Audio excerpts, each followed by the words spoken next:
Hey, what's going on, guys? It's Robert Kelly, aka the Dude, aka the King of Zoom. Thanks for checking out the Calta and Kelly YouTube page.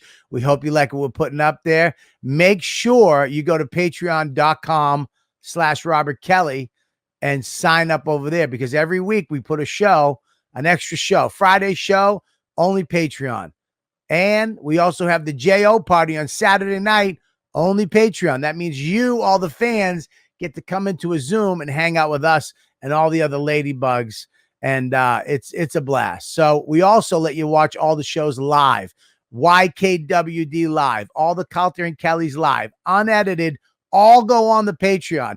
And you also get the 10-minute extra YKWD every week goes on there, along with Live from the Shed, one-on-ones, Tech Talk with Bobby and Friends. There's so much content up there. And you know what? It's all for what? A price of a cup of coffee. $5 get you in the door. And you're going to love it. So make sure you go over there, patreon.com/Robert Kelly. And here's another little thing I want you to do. If you like this content we're putting up, subscribe and like. That's it. Just hit the little button, subscribe, so you know when we got a new show out, and then like it so we know you like what we're doing. Okay? That's it. Patreon.com/Robert Kelly. Subscribe and like. Now, enjoy the show. Best friends, almost 1,000 pounds of money. They're here to entertain you, not because Bobby needs the money. In this place you'll laugh right down from your belly. So get in here, you half a queer. It's time for Calta and Kelly. That's for you. And this is for you. Hello, my number one friend. Hi, Bubba. How are you? Oh, I hate that you call me that. Oh, shit. Dude, I always forget that you got a Bubba thing. Whenever you say that, I'm going to be like, I'm cool, Dane. How you doing? Whoa.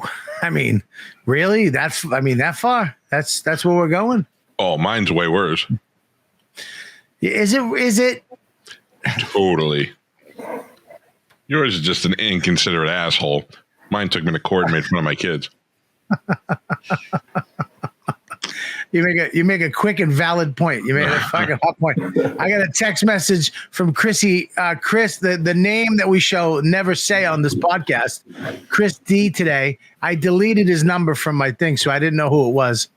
I did. I deleted his fucking number. Fuck him. Heard first few minutes of YKWD last week. First of all, that's insulting. Okay, that I listened to a couple minutes, really, and then a couple of your fans told you, they were trashing you on the thing, and then he had a crying face. Let me know if there's room to come on next Monday or whenever you record next. It's not you think look, if Fumi wants, shame on you. Fumi twice, shame on you again. Fuck you. Also, when I was in Montreal, he was supposed to come on the show the next morning, didn't show up that morning. He blew you off. Blew me off, didn't show up, didn't even call and say he wasn't coming, just blew it off. He did catch up with me later in the day and say sorry because he was drunk and he overslept. And I was like, it's cool, but it's not really cool. Yeah. Well, CJ said the fucking Christy and Volcano podcast is great. Hey, I'm not saying he's not funny. That's the last thing I'm saying. I think the kid's funny, and I think God bless everybody. But you fucked me, so go fuck you. And you fucked me again, so go fuck you. And you fucked my friend, my Calta, so fuck yourself in your bum. I am totally over the fact that he stood me up, but the fact that you're mad at him automatically makes me mad at him. And then when you like him again, then I can like him again. That's right. That's the way it goes. What is that? Mush, is that your movement? Unraveling a sandwich. Oh, sorry. I'll mute myself. I'm in a hotel. I'm sorry. Okay. Well, what hotel are you in? The Y, where they got a giant shower that 18 people can take a shower at the same time? He's at the I'm in the business center, so I can use the wired internet. Oh, that's good. They're going to hear us.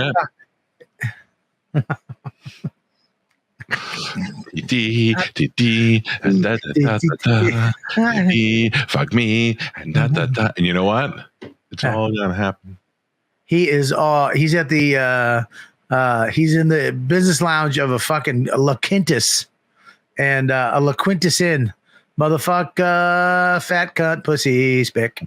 Anybody hear you? Oh, All right, now listen. Bob Marley is one of my.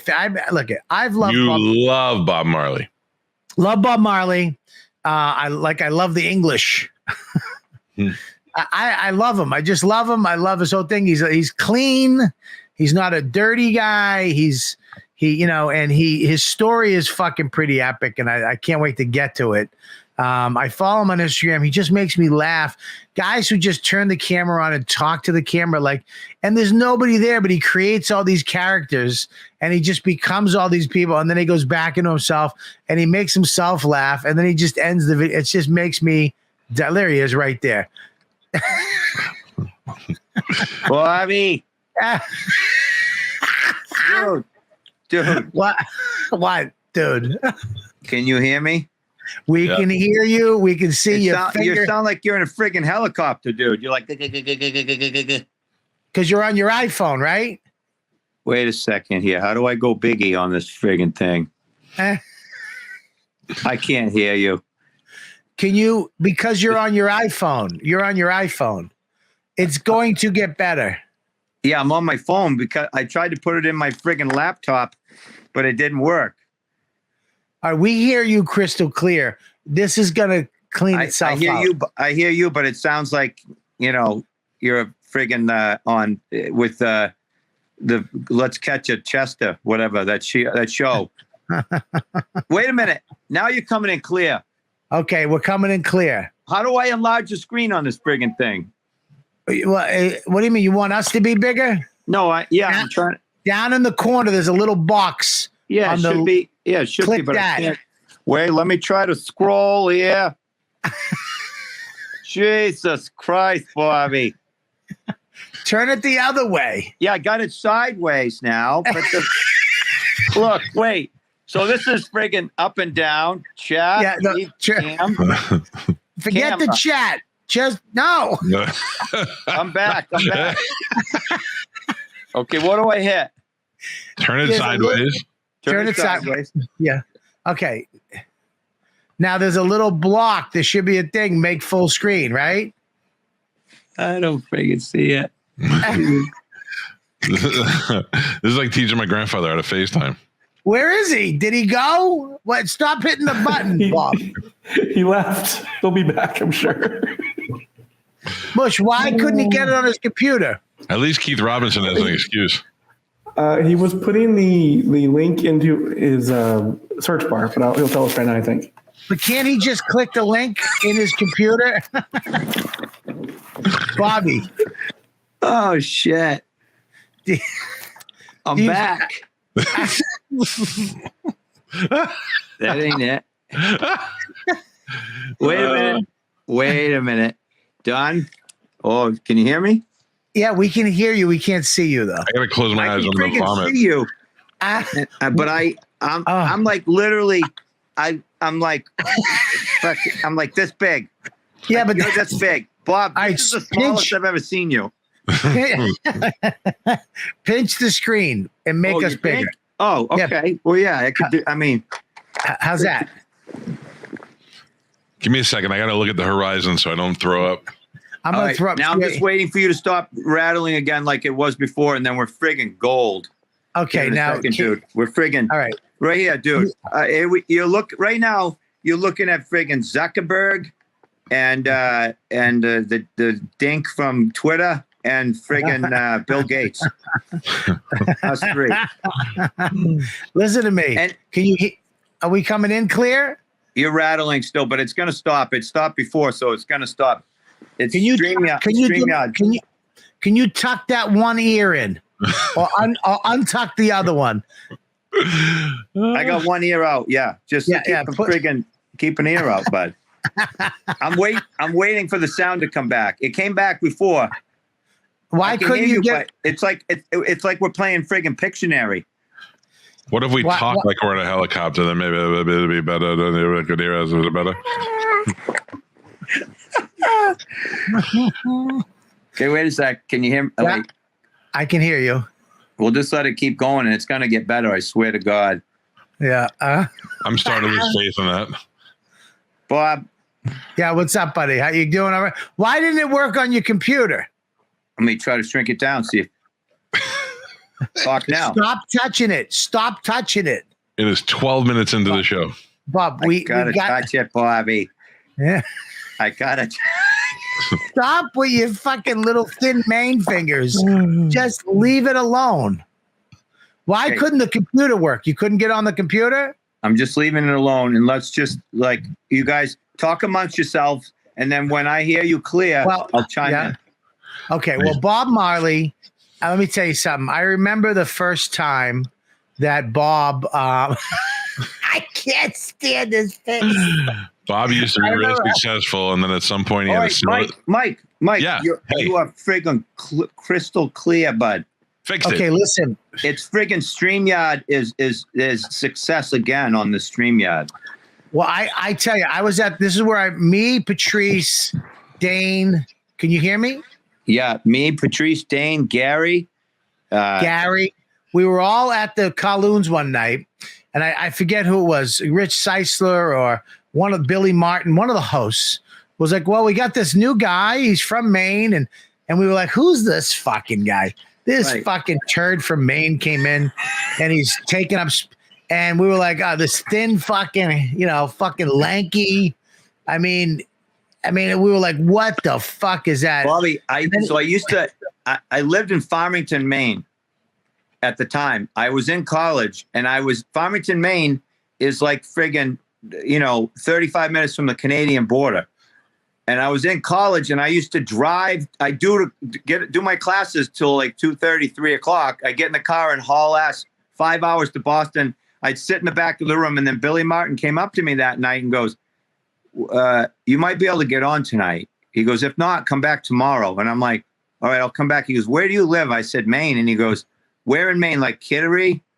I go, I live up by the Canadian border. And he goes, what?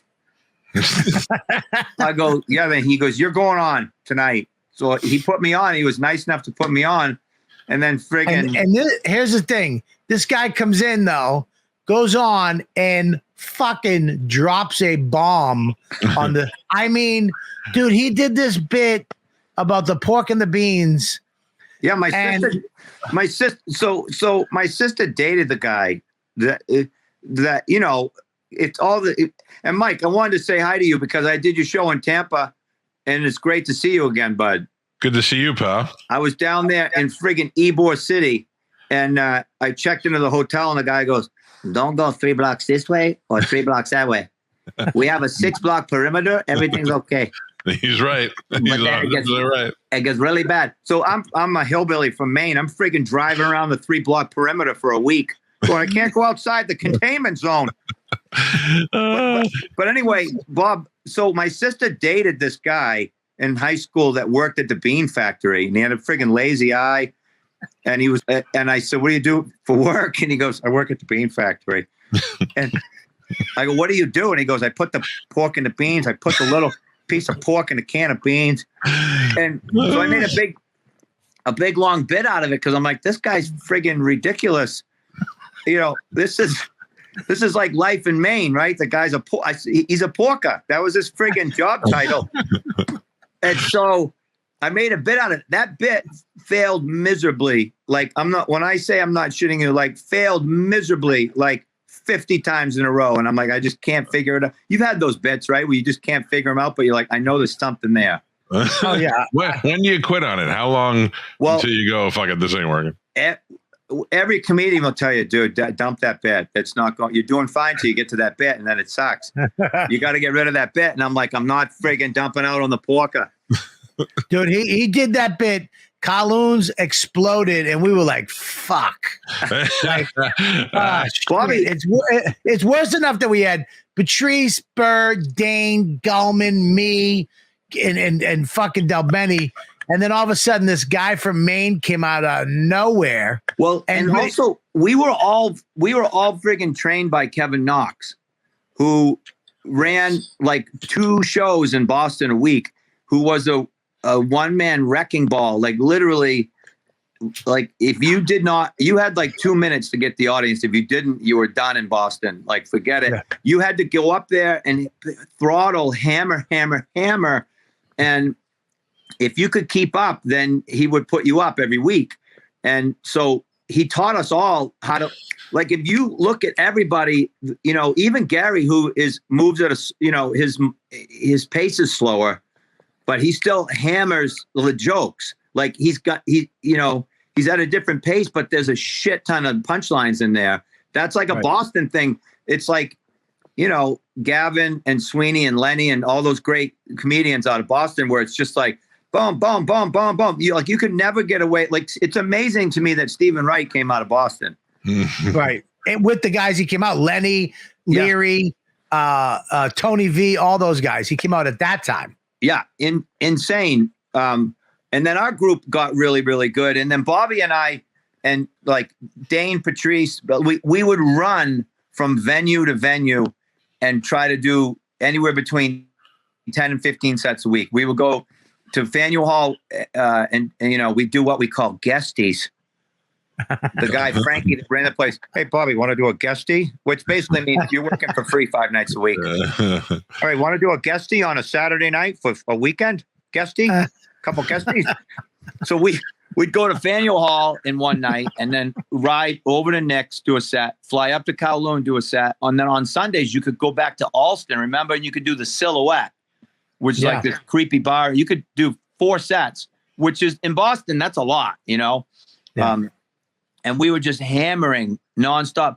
But first time I worked with you guys, you were with Al and the Monkeys and the improv group. And it was at the Aku Aku in Cambridge. Cambridge, yes. Or was it Worcester? Was it Worcester or Cambridge? No, it was Cambridge. I showed up over there, and friggin', you guys look like Menudo. And Mike, Bobby had like curly hair, and I mean, the guy was like, I mean, he's still a good-looking guy, but like back in the day, like, I mean, the guy looked like friggin', he could be on any cartel show on Netflix. And I went in there and he goes, all right, here's what's going to happen. All right. We're going to go up. You can go up before us and we're going to close it out. But, you know, try to keep it pretty tight and whatnot or whatever. And I was like, okay. And I mean, I just remember that night because all you guys had a ton of energy and always did really well. And then we'd go down to the Vault, all these places in Boston, which were great training grounds, and go Dick Doherty's Comedy Vault and the cellar of like a friggin' coffee parlor or something. Bill Ricker 99s, remember that? Dude, the Bill Ricker 99s had a stage that was a table, and you go up on the stage and we go up. For a week, we had this contest, Mike, where every guy would have to, at some point during the set, he would have to say meat curtains. So I go, what does that even mean? What are we doing? And Bobby's like, just fucking go up there and slide it into your set at some point. Meat curtains, asshole. Just say it. So I'm like in the middle of my set, and I was like, yeah, you know, the meat curtains or whatever. And everyone's laughing in the back. We would like, always doing stupid, but Patrice was like the biggest ball buster. When he got onto somebody, it was unbelievable. Like there was a kid in Boston. You ever see these guys that have big, long closing bits that aren't particularly hilarious, but they're just like, they say a lot and it rolls and it rolls and it rolls. And then it builds into a crescendo and they get an applause break because it's like, well, they just said a lot of shit. So, I mean, you know what I mean? The audience is kind of like, Jesus, I can't believe we did all, he said all that. But this guy would close with this bit and every word was like a P word, had to do like a P and petunia and porky and B to P. And friggin' Patrice is in the back of the room and this guy starts in on that bit and he had just about enough. And he goes, there's a P. And every time he said a P word, he goes, another one. There's another P. I can't do it. It's too many P's. And the guy's on stage, he's getting pissed because he knows Patrice. And he goes, stop. And he goes, that ends with a P. Then he goes, Patrice. He goes, that's a P. That's a P. And he goes, it's too many people. Oh my God. The guy his face was red. He was so pissed. But I mean, Patrice, what are you going to do? 6'4", 350 pounds. 350. Come on, I'm 350. He was 500. You're the freaking crouton on his salad. Dude, I remember opening for Dom Irrera in Faneuil Hall, and I'm having a good set, and this guy starts heckling me stage left, and he's chirping, and he won't shut up. And Patrice is the doorman there, and he was just huge. He had a regular sized bow tie, but it looked like a friggin' hair ribbon for a Cabbage Patch doll. He was so big, right? And so he starts in Faneuil Hall in Boston. They had a runway in the middle of the club, so it separated 250 people from another 250 people, and he starts walking real slow down that runway. And I go, oh, you messed up, dude. I go, here comes Bruiser. And I had the whole audience clapping, going, Bruiser, Bruiser, bro. And he did the slow walk. And then he threw the guy out, and everyone's going, nah, nah, nah, nah. I was like, oh, man, this guy. You remember the time me, you, Billy, Patrice, Dane, and I believe Al Del Benny, we all went to New York City in Dane's fucking girlfriend's Tahoe or some shit. Yeah. And, oh, dude, we went, I took the bus down there a bunch of times from New York because I was like, I'm going to get into New York. I'm going to come in from Boston, take the bus down. It's a great setup until it's like 4:30 in the morning and you're riding home on the bus. You're like, this is stupid. But we went to the show. We went to the show one night, and then we went to the strip club. Peep show. Yeah, the peep show. And they had one of those circular things with like 9 people. And I tell you what, man, I never laughed so out of my life. You put a quarter in or something, the thing comes up, and there's 9 guys from Boston staring at each other. Just our heads. Just the heads. And everyone's just... Wait, you could see, so there was a girl in the middle, but you could all see each other? It's like a genie bottle, right? Yeah. And it's a circular room and the doors, and everybody went into the door. You put a quarter in or a buck, and the thing goes up, and you stick your head in. Yeah. Oh, you stick it in the bottle? And we look, and there's like two chicks with C-section scars, and they were just fucking dumpy chicks sitting down in negligees. And then if I looked, we were all waving to each other. What's up, Bob? What's up? Oh my God! But you can't. You're just, you're laughing hysterically because you're like, look at these idiots. What are we doing? Well, that's the night when the dollar goes down. Everybody's thinking, you got to pull your head back before it shuts on your neck. All of a sudden, my door opens. Yeah. It's Patrice had no more money. So he came into my little room, and he says, Bobby, he goes, put some money in. I go, fuck you, get out of here. This is weird. And he goes, Bobby, just put the money in. So I had to he had no more money. So I had to put the money in. So the window went up. Yeah. And my head stuck through because he was pushing me through. He goes, get that fat bitch over here. Give her $3. Let her tell her to bring her titties. So I was like, excuse me, ma'am. And she's like, what, you tipping? I go, I gave her, can you show my friend your titty? And all of a sudden, excuse me, milady. It was my head sticking up, but his big black hand came out and just grabbed your titty. Oh my God, dude. That was crazy. That's the only thing. Do you remember Dane? Wait a minute. Do you remember Dane got so mad at us? We were driving home, and Dane was driving, and we all fell asleep, and he got mad that nobody stayed up. So he got lost because he didn't know where he was going. And he locked the brakes up, and we all went flying. And we were like, what the fuck? And he goes, you guys went to sleep. I'm on the sawmill. Dude, that's the only thing I miss doing because I went right from Boston to Los Angeles. And now, what? Because you look at Bob. Let's be honest. You were a made man. Everybody, how many deals did you have? How many? So I had 9 deals. Oh. In Los Angeles. But here's what happened. So like I do wish though that I went to New York with all you guys, because honestly, I went to Los Angeles and I got all these deals and I was on stage all the time.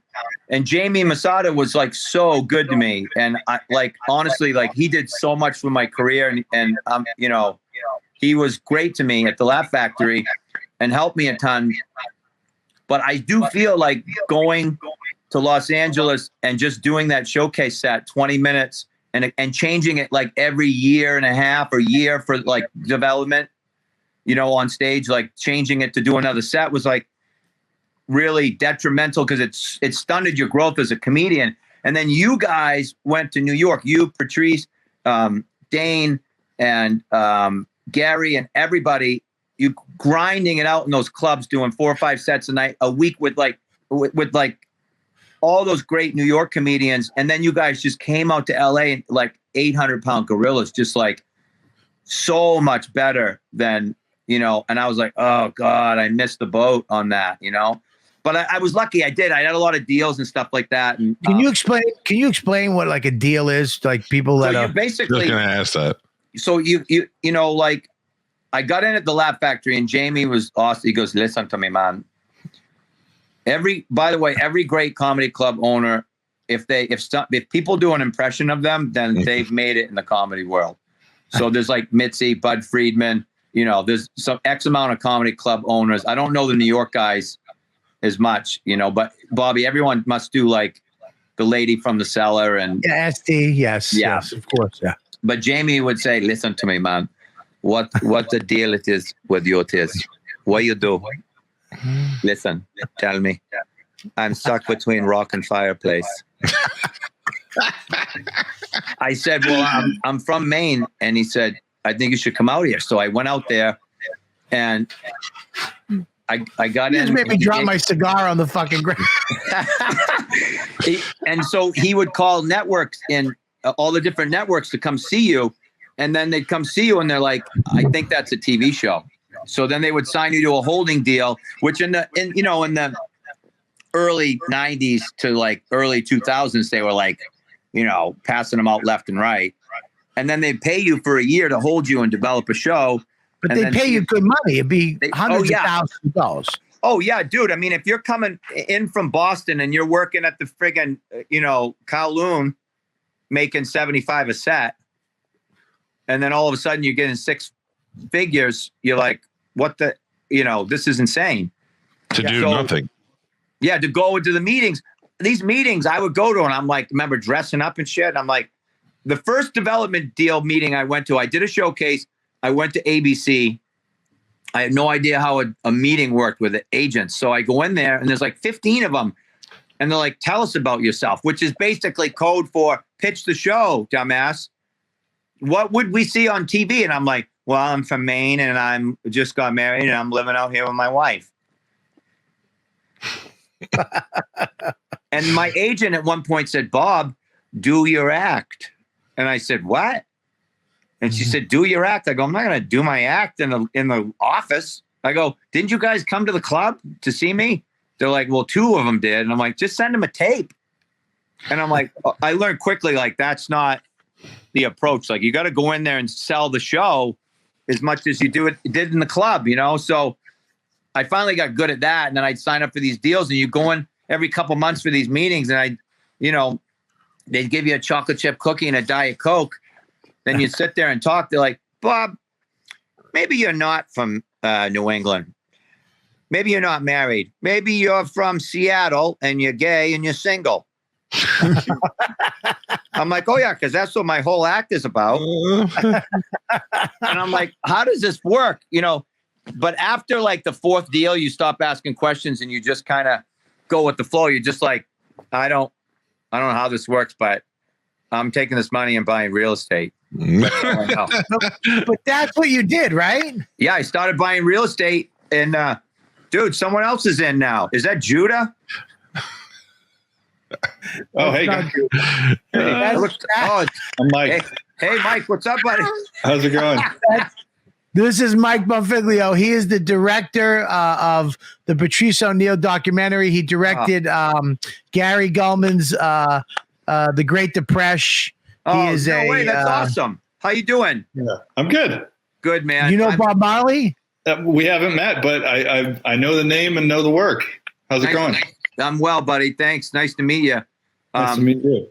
As we were just talking about development deals and all that, but after we bought real estate, my wife and I, and I said, I told my wife, I said, I don't think I'm ever getting on TV with this thing. I don't know how this works, but this is like every time I go in there's something different, and I don't friggin' know. So, it's a crapshoot. So we started buying real estate in Los Angeles between 1995 and 2004. Jesus Christ. And then I always miss the boat on every fucking great. I mean, literally, Mike told me to buy Tampa a year ago, and I was like, maybe I don't know.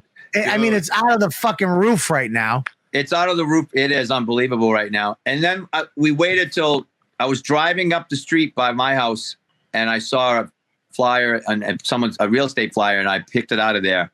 And that house was worth almost 3 times what I know they paid for it 2 years before. And I went home and told my wife, I said, if we're going back to Maine, because we're both from Maine, I said, we should go now.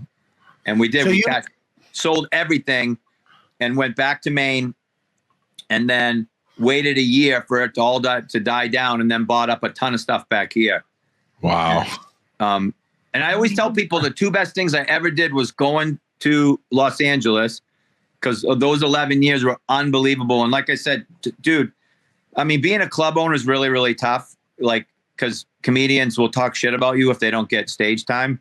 Right. But like Jamie Masada was like so good to me, and he helped my career, but I helped my life like so much. You know what I mean? Like literally, like if you look at my resume, you could think, well, the guy did some stuff, but nothing ever really popped. I'm like, I don't look at it like that. I think, holy shit, I can't believe I was out there and I did all that, and now I'm here, and I actually am still doing it and have a life. And, like I look back and I'm like, that guy really set me up, like helped me so much, You get 9 development deals. Yep.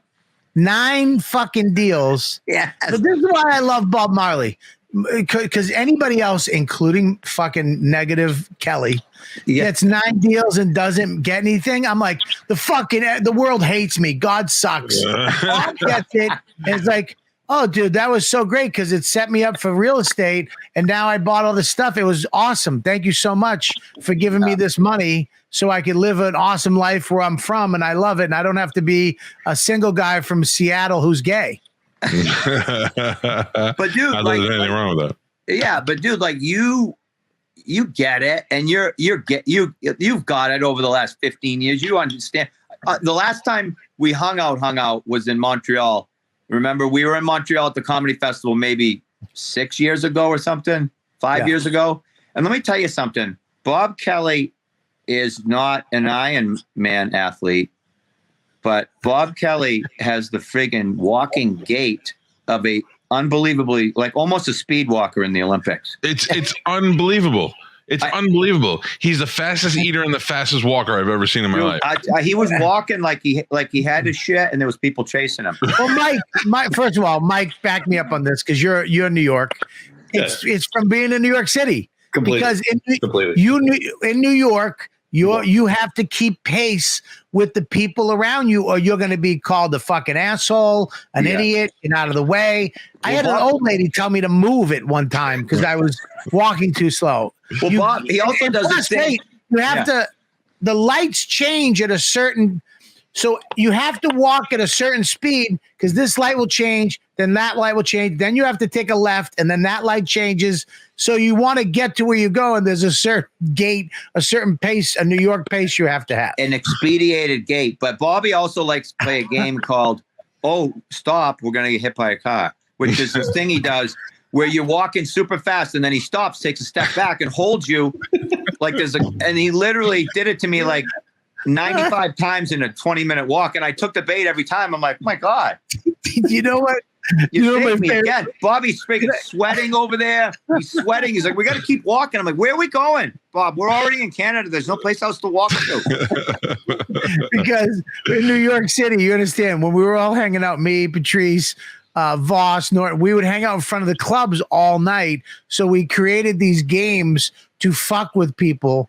One of them that was my favorite that I think Norton brought up last night, Patrice used to love it. We used to walk up to somebody and she'd be like, "Hey, what time is it?" And they'd be like, and then just walk away. They would be like, "It's what the fuck?" Dude, Patrice, like I didn't get as close to him as you guys did because I only knew him in Boston, and he wasn't doing stand up until like I think like a couple months before I left, and then he started doing stand up, and then I didn't go to New York, but I still like was around for his first, like, he got real good real fast. Real good real fast. Yeah. So like I remember like driving him to a gig in Maine with me. He's sitting in the passenger side of my Nissan Sentra. He's leaking into my side. He's got the seat all the way back, like the back of the seat as far as it goes, and his stomach is still on the friggin' glove box, and we're riding. At the end of the night, Nick Costas is in the back seat, and Nick was like 6'4", 250. And he's in the back seat. So there's literally like 4,000 pounds. I mean, I lost a lot of weight, but I used to be like, out of college, I was like, 210 or something, 215. So we're driving to Patrice's house after the gig in the middle of the night. It's like 1:30 in the morning. It's in the middle of summer. And it's very busy in the neighborhood. Tons of people out. And we're in Roxbury. Or JP, I forget where he lived. And Roxbury. Right. We're driving down the street. I hit a massive pothole in my Nissan Sentra, and I ripped when I say I ripped the exhaust from the manifold all the way back to the tip, the whole thing friggin' just peeled off of my car.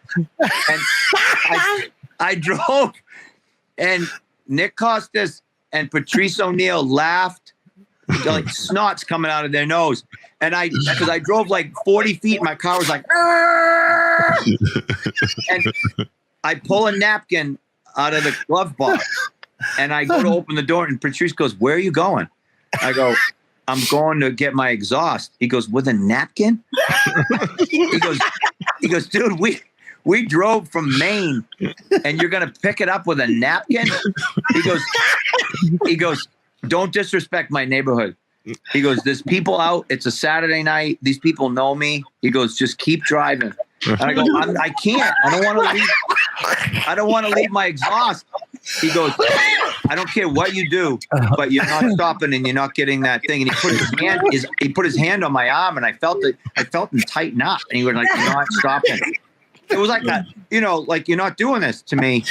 And so I was like, I just drove home. I pulled in my yard, and we lived in Alston. I pulled up, and my wife, my girlfriend at the time, my wife, now she came out. She goes, "What the hell's going on?" I go, "I lost my exhaust." She goes, "Where?" I go, "It's over in front of Patrice's house someplace." I don't know. But, Oh my God. yeah. Oh my God. So funny. And he just exploded. And then I remember going to clubs, and then club owners being like, "Do you know Patrice O'Neal?" And I'm like, "Yeah." And they're like, "What do you think of him?" I'm like, "I think he's brilliant. I think the guy's like there's guys that look at, they look at stuff like, Bobby, you and I do well. We've always done pretty well. We're good comedians. And we will, if 50% of the population might see a joke somewhere, we're in like maybe the 10% that sees it differently over here. And Patrice and guys like Patrice and Chappelle and like Bill Burr and those guys and Chris Rock, for some reason, they're standing over there all by themselves, and they see that joke in the 1% that nobody thought of. And you're like, "Oh my God, I didn't see that. And I'm pissed that I didn't see what he saw." And, I mean, it's just too bad that he's gone, because I feel like he was just getting bigger and bigger. But I would tell club owners that. They're like, "Well, he walked half the room." And I'm like, "I know, but dude, you just don't get it. You just don't get it." And he just needs to build his audience. And then he called me one time. He called me up.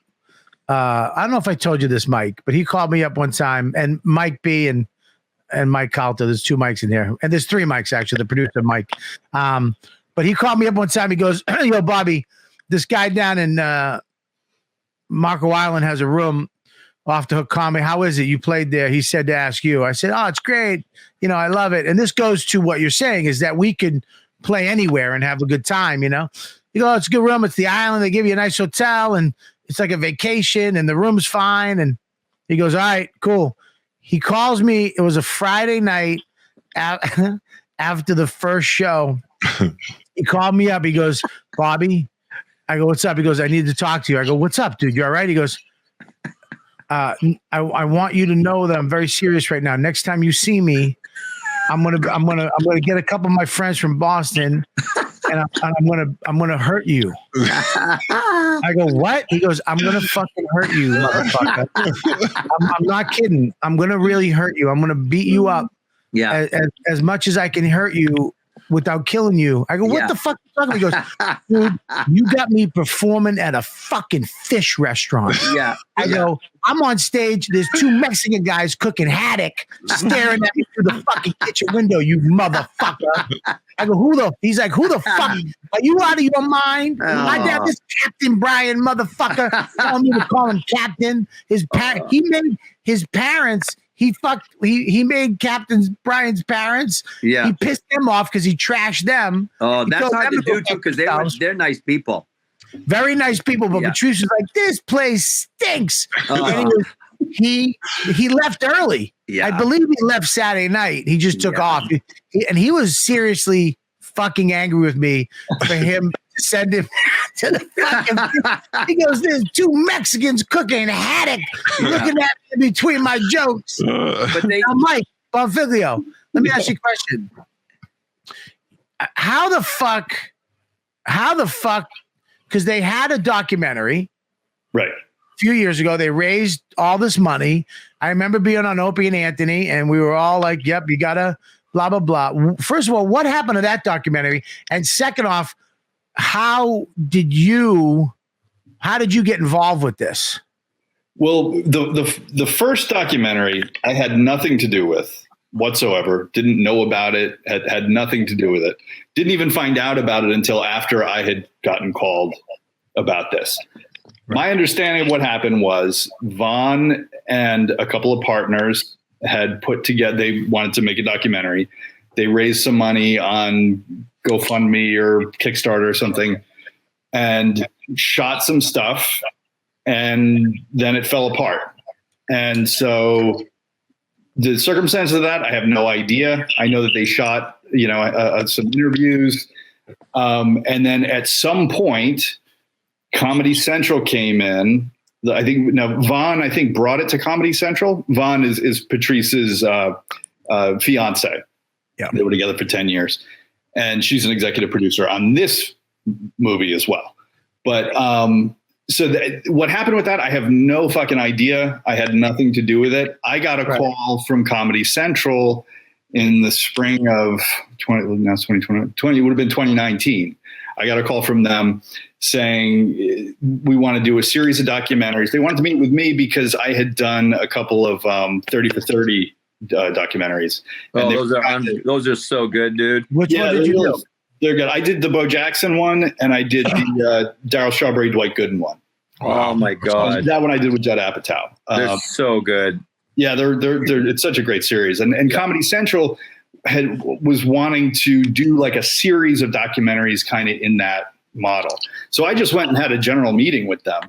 And a couple of days later, literally like 2 days later, I got another call saying, "Hey, we have a specific project that we're interested in you for." So, and that was this.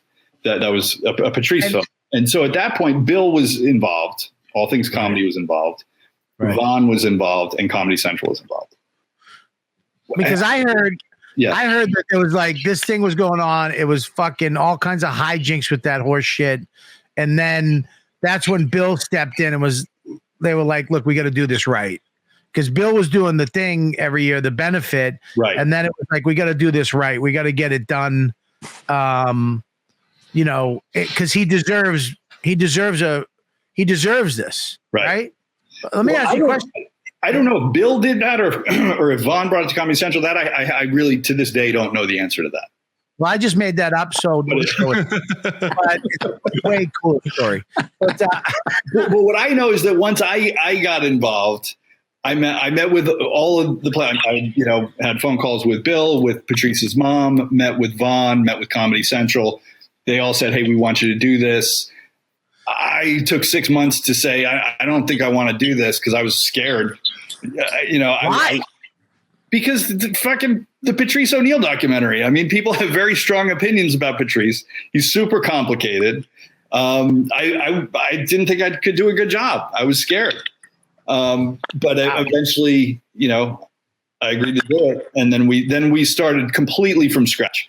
So Comedy Central had acquired that footage. They had shot maybe I want to say a dozen interviews with people, including, I think they did one with you, right, Bob? No, that's one thing that really bothered me. I don't care. You know what I mean? Look, you want to do it, whatever. I don't, but I called up, I believe it was Vaughn. I forget. I think it was Vaughn. And I said, I can't believe they did all these, Jeff Ross, all these people. Yeah. They did interviews with people I know Patrice didn't like. Right.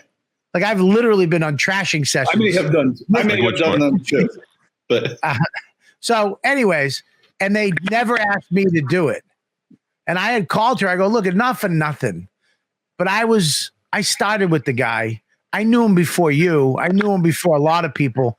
I don't care, but that kind of hurt my feelings. That was a little fucking out of line. You know what I mean? Yeah. And she apologized. Right. I mean, of course, I got the phone call the next day, but I didn't want to do it at that point. I was like, "Fuck you, I'm out."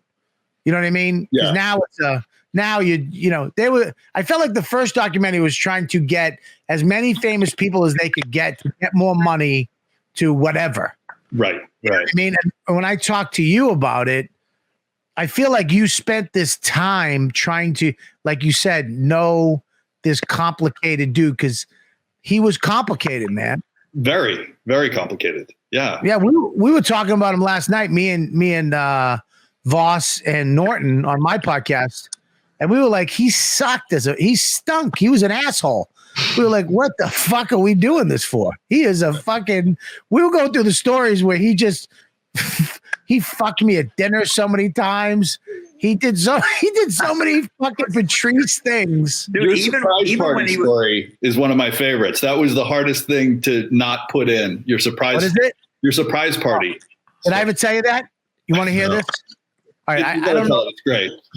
Okay, it's not in the documentary, right? No, it's not. I saw it, right? Unfortunately. Okay, so this is what a fucking piece of shit Patrice O'Neal is. Okay, this is one of my closest dear. I mean, listen to me. I love Patrice, but he is a piece of garbage when it comes to being a friend. My wife, for my 40th birthday, she was planning a surprise birthday party for me. She got the Fat Black Pussycat. Noam donated it to her, the whole room for the night. He was catering it. They were having burlesque dancers, poker tables, blackjack, roulette.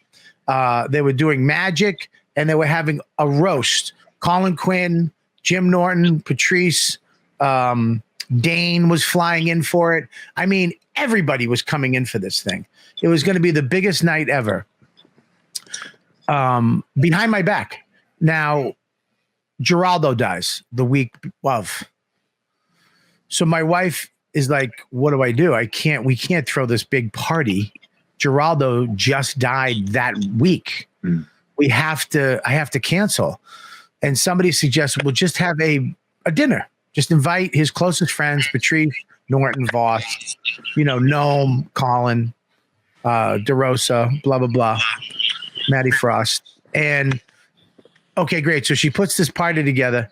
I get a phone call. Patrice, he's like, yo, Bobby. You can tell when Patrice has some sneaky shit. He's like, listen, Bobby, man, I don't know how to tell you this, because I don't like surprises. I don't like that shit. And I'm pretty sure you're like me with this shit. You don't like this shit, but your wife she's planning this big surprise party for you Saturday night, and I just want to let you know in case you didn't like surprises like me. You know what I mean? And I literally, my heart sunk. I had a hole in my stomach, and I went, I love surprises. I've wanted a surprise birthday party my whole life. I wanted one of these. I never got one, and I've always wanted one, you motherfucker. And he went, my bag. I thought you didn't like them. I go, what would ever give you that? I've never said that. He goes, I don't like them. I don't give a fuck what you don't like. And he's like, listen, man, you got to fucking act like you didn't know. I'm like, now I have to lie to my wife? I have to fucking lie? He's like, you can't. Dawn will never talk to me again. You got to pretend like when you walk in, you're a great actor, man. Just pretend like it. So here, coming to the party, I have to pretend the whole fucking next 3 days. Like, I don't know what's happening. And she's like, we're going to go to dinner. And I'm like, I know what the fuck we're doing. We go down to this thing and we're walking downstairs and she opens the curtain and there everybody is on and I'm like, oh my God, what? And I have to pretend that oh my God, what the fuck? And I look over at Patrice and he just goes like this. Fuck you. My wife never knew that until I told it to somebody. I think I told her, and somebody called me and said, did you know that? And she was fucking bullshit. No, you told it on YKWd, and we made a clip of it. Made a clip of it. Somebody saw it. My wife saw it. She fucking goes, that motherfucker. She was mad this year. She was pissed at him. Holy shit. That's great. That's Patrice in a fucking nutshell. You understand? He'd call me in the middle of the night and talk about his topic because that's how he wrote. He would philosophize on the phone with somebody, right? So he'd call you up, Bob, did you see this fat bitch that stuck gum on her titty and let her kid suck it off? What? And he'd send you a link, man. You see that now? And then you'd be like, what the fuck is this? Now, I thought it was perverted, but you know what? That's a good way to give kid gum. He'd be like, what are you? Like, I mean, is that? And he would go on and on. I fell asleep on the phone with him. I'd wake up and still be fucking talking. Dude, he was always outspoken, though. Like, even as a doorman at Faneuil Hall, there'd be 500 people on stage, and you'd open for somebody and have a really good set, and you'd walk off and out to leave the club, and you walk by him, and he'd be like, eh. and I was like, wait a minute, this guy's like, he's not even a comedian. Like, what does he know about comedy? And then he's like, man, and it took me like 3 months to realize this guy's busting my balls. You know, how did you not? Because there's so much shit on Patrice O'Neal. There's so many angles you could go down. There's so much stuff. And let me tell you, I watched the documentary. I had to shut it off a few times because there was shit in it that I didn't know that really rocked my fucking world. And it was, I mean, so well done. And, you know, because you watch that, you're like, oh, please don't fuck my friend. Don't make him, don't do, you know, and I didn't. I watched the whole thing. And at the end, the ending, holy shit, made me, I'm going to ball up right now. And I was just like, that was it. You did it, Mike. You really did it. But how did you fucking know? Because you could have went down this road, and that he had so many like little mini lives that he lived as a comedian, and then all that shit before he was a comic. You know what I mean? I mean, I tried to listen to you guys. You know, I tried to talk to the people who knew him for real. You, Norton, Voss, Colin, his mother, Vaughn, Bill, his friends he grew up with. You know, there's got two of his friends from Roxbury who he grew up with are in the film. His sister. You know, I tried to really not go in thinking that I knew anything about him. You know, like I did all my research, but I was like, I don't get this guy. I don't know if I mean, I always thought he was funny. I was always a fan of, you know, Tough Crowd and Elephant in the Room and everything, but I still don't know if I like him. You know, like I don't know. I don't know if he would like me. He probably he would fucking love you. He would make fun of your face. oh yeah. He would make fun of your transition in COVID. You went from a fucking coffee drinking, movie making hipster to fucking bass player for Slayer. Yeah. I'm trying to start a cult. But I do want to make one point about the previous version of the documentary, because we were talking about that before. I just want people to like this. The only commonality between this movie, Killing Is Easy, and that other one, the only common thread is Vaughn. Vaughn was involved in both. She never let the idea of making a Patrice documentary go. And but everything else, I had access to all that footage that they shot. I didn't use a frame of it. We started absolutely 100% from scratch. Well, yeah, but we went back and redid, because I wanted to go in fresh. Oh, you did. You redid the interviews with those people. Yeah. Like they had interviewed Norton. I thought they interviewed you, but they didn't. But a couple of the people were interviewed twice. I didn't use one frame of what they used. So Killing Is Easy is a brand new, completely has nothing to do with that first film. So I just want people to know that. But anyway, that's good on her too. For making sure something, because she never gave up on it.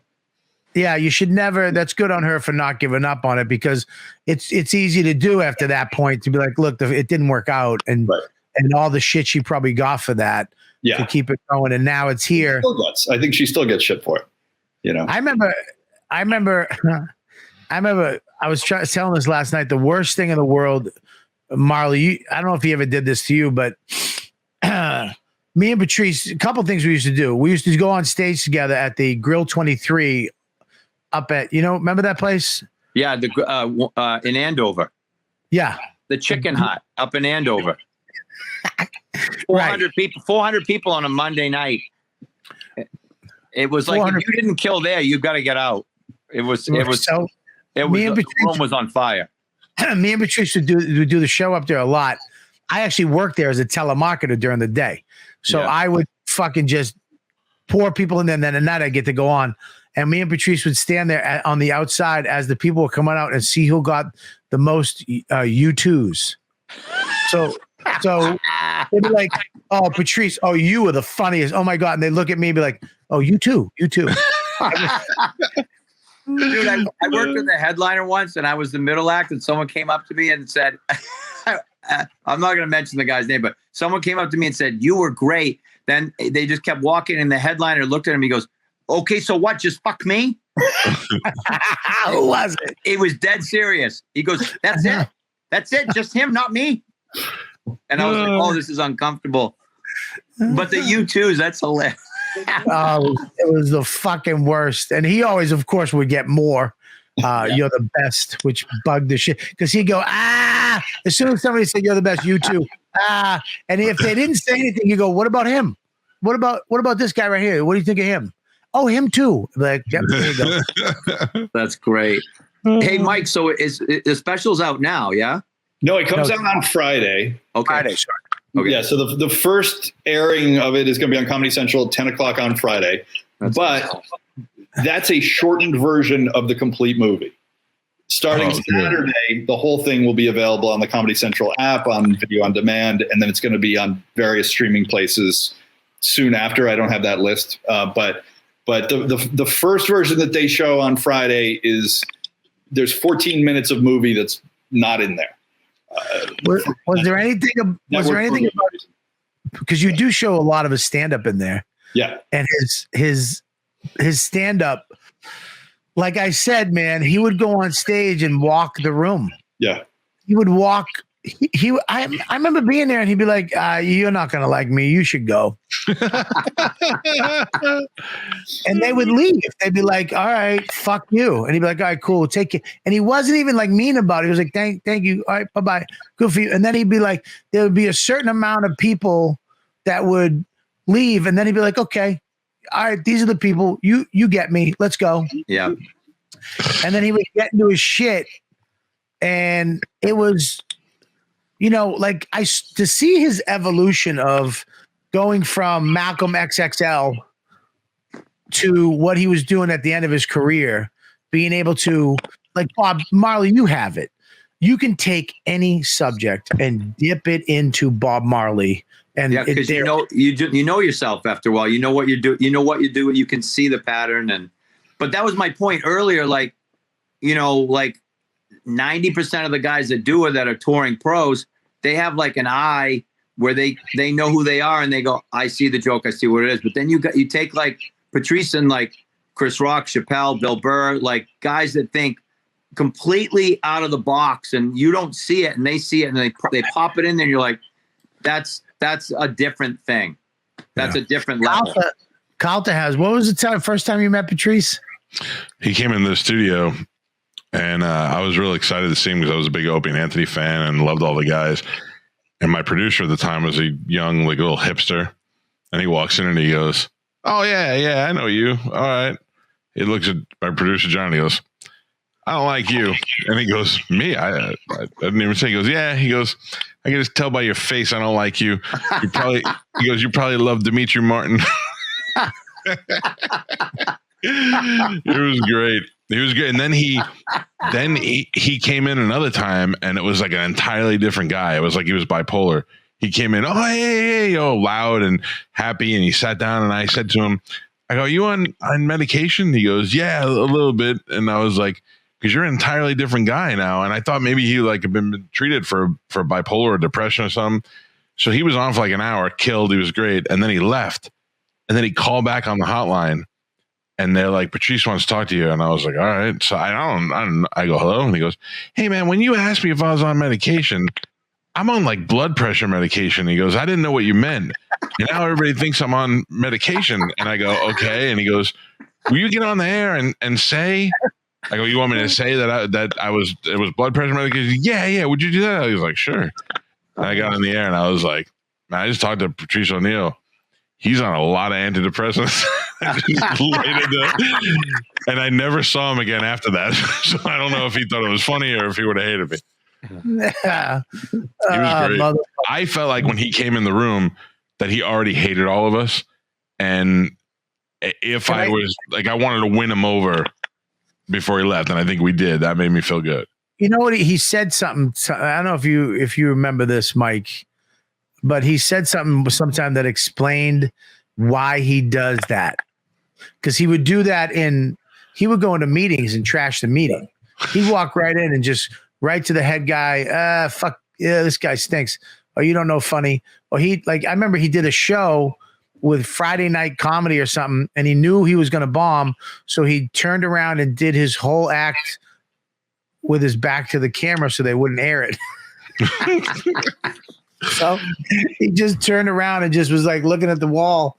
And he said to me, he might have said it on radio too. He goes, I walk into these rooms and I go into all these things and I feel these people make me feel fucked up. And I said, I'm just gonna make them feel fucked up first. Right. Like I'm gonna fuck him, fuck your face, you stink, I hate you. Now I'm in control. Yeah. Like you're not controlling me anymore. I'm telling you how I really feel about your face. And now he had power. Like it made him comfortable to go into a room and deal with it like that instead of going in and be like, hey, that's one thing Patrice never did. And I've done it. Hey, how you guys doing? All right, let's go. He would never, ever go into a room. He would almost get depressed if he was forced to do something like that. Yeah. Like he would be like, fuck. Like he cried at my house one time. I told you that.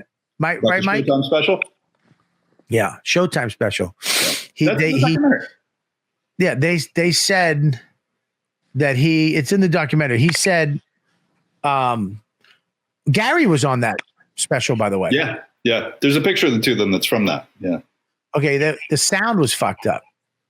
They made the sound so only the cameras could hear it.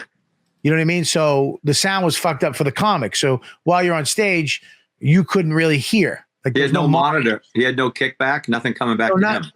And he was like, the sound's too low, and they wouldn't listen to him. They were like, it's fine. It's fine.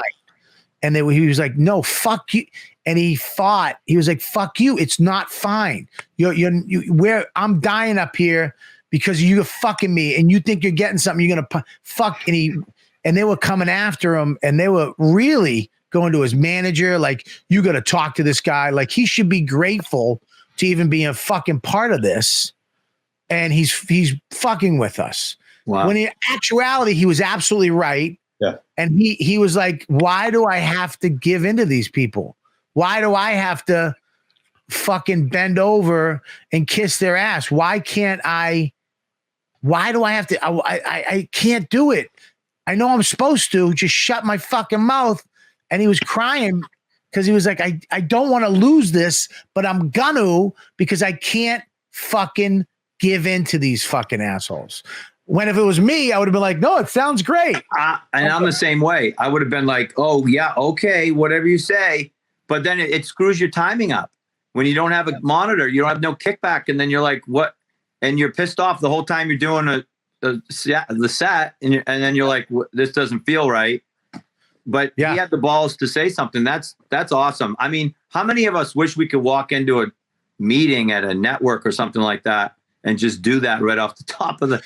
I used to go in and go, oh, okay, whatever you guys say. Yeah, that's a good idea. Yeah. Then drive home and think, what did I just do? Right. And I think where that came from with Patrice, at least according to him in an interview that we put in there, he talks about because he was a heavy kid as a kid. And so he would get picked on. And so he would hit first, he would, before somebody could make a joke about him, he'd, start roasting them. So I don't know if that just continued on through the rest of his life or there was more complex than that, but he did say that. I know. It made me so mad. That was one thing that really I got mad at. It made me mad. He would call me fat and everybody would laugh. And you could never make fat jokes about him. They didn't stick. Like, I don't know how he did it, but he had some force. He's like, yeah, okay, hack. I'm fat. We know I'm fat. Like, what else you got? You know what I mean? Like, like he would say, Bobby, you, what the fuck? How many chins you got, you fat little motherfucker? And I'd be like, you're fat too. He goes, everybody knows I'm fat. Whatever. You're a fat little face. You look like a little Hawaiian lady. Yeah. What's happening with you, Bobby? He's the one who said that Bobby went to LA, a sexy Puerto Rican, came back a fat Mexican. Oh my God. But yeah, I remember we were talking last night, man. I mean, I've seen Patrice make men cry. Grown men cry. Comedians stop coming to the table. That was like Godfrey said last night. You'd step into the cellar and there's that row of tables, and then there's that row to the right that you'd kind of go to and walk. And at the end, you could see the tables. And so many nights you'd come in and you'd be looking and you'd see Patrice just sitting there. And he's just a mountain. And he would, as soon as he saw you come in, he'd fucking look you up and down. And then he'd tap somebody. And then it's like, fuck me. Fuck me. Bill said that he would go in with like insults pre-written, ready to go. Patrice was there. Yeah. Because one time Billy booked a gig on a bus. During the World Series, he came in one night and he booked a gig on a bus, so he had to do the show on the bus on the way to Yankee Stadium. We trashed him for 45 minutes. Patrice just laid into him about fucking doing a show on a bus. We were talking about all right, your next comic, ding, let's give it up. So funny, man. But it was a very emotional. The thing that I liked about it is that it was you went back, you had his real friends in it, and the baby pictures. I don't ever. Can you picture Patrice as a kid? He looks exactly the same except shrunken. Yeah, with the hat and everything. Yeah, well, dude, didn't they do remember Shorties watching Shorties on Comedy Central? Yep. I think my episode might have had Patrice on right before it or something. I think he's a baby in that, which was friggin' hilarious. On a little cartoon baby Patrice. Yeah, him and Nick DiPaolo. Yes, yes. Yeah. You show him on Tough Crowd. Oh yeah. Which there's a lot of tough crowd in the doc. A lot of tough crowd in it, which I forgot. I forgot how so fun. How great. I mean, that to me is where Patrice kind of got his thing on Tough Crowd. Shorty's watching Shorties. There it is right there. Yeah. And he said that was his, I think it was in either his Mark Maron interview or on Jay Moore's podcast, which were done not that long before he died. He said the Tough Crowd was his favorite thing he ever did.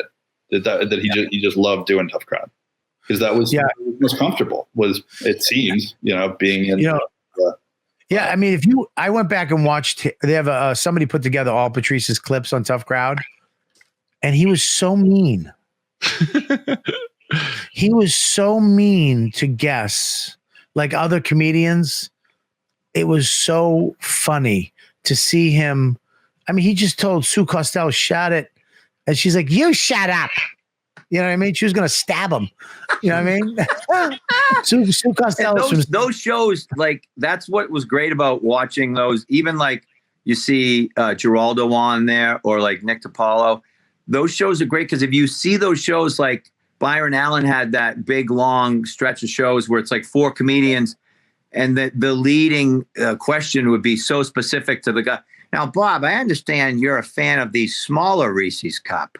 But, so guys are fighting for oxygen just to get anything in anyway. And just to have a guy go, "Shut up." It's friggin' awesome. You'd write notes, you'd write your jokes and have notes. Yeah. So in between commercials, what segment's coming up. So you'd have your thing ready. Patrice, every time I did it with him, he would take my notes in between the segment and rip them up and throw them away.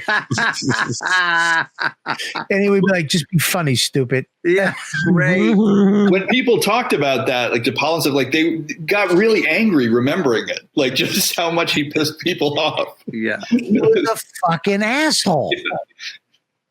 That's he great. was a fucking asshole, and that's why it's like, like I love, what you did, Marley, is that there was a point where you were like, "I'm out."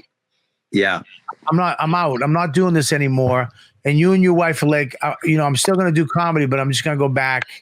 And because he had all that fucking money from all the deals. Well, and we had a second kid, and then we got to a point where I was like, you know what did it for us? We came home to Maine the summer before, and I stayed up at the lake at my friend's house for like a week. And I was like, Jesus. And my daughter was 3 at the time, and I put her on a jet ski and we were riding around, and she goes, "I love it, Dad. I love it. I love it." And I was like, man, because at some point you want to have a life too, because this is so friggin' hard to do. And I feel like if you don't have any perspective and you have nothing to, I went back to the Laugh Factory like 8 months after I left Los Angeles, and I went back to Maine. I think I was doing like Ferguson or something. And I went back, I went into the lobby, and it's the same 12 guys complaining about the same auditions. And dude, I think I'm getting a call back on that. I think I am. I hated acting. I hated doing the auditions. It was friggin' awful. I hated all that shit. Dude, one comedian, I'm not going to mention the guy's name, but I was at CBS one day doing a read, and the guy was in before me. I could hear him through the wall. And I mean, I'm no friggin' Marlon Brando, but I know enough not to read stage direction. This guy literally goes, "Oh yeah, that's not going to happen. Paul exits." And then I saw him at the club that night. I go, "Dude, how'd it go?" And he goes, "I think I killed, man. I'm going to get a call." I'm like, "Oh my God, dude. That's great." I just hated. I mean, I just wanted to do stand-up. Just do stand-up. And if you live in Los Angeles, unless you were at the store, and the store back in the 90s and early 2000s wasn't what it is now. Right. It was different, but you really couldn't, you kind of got stifled as a stand-up because you were always trying to put together 4.5 minutes for like a late night show, or you were trying to get a deal. So you were locked into that 15, 20 minute set. And it was just like, I'm like, I just want to tell jokes and have fun, you know?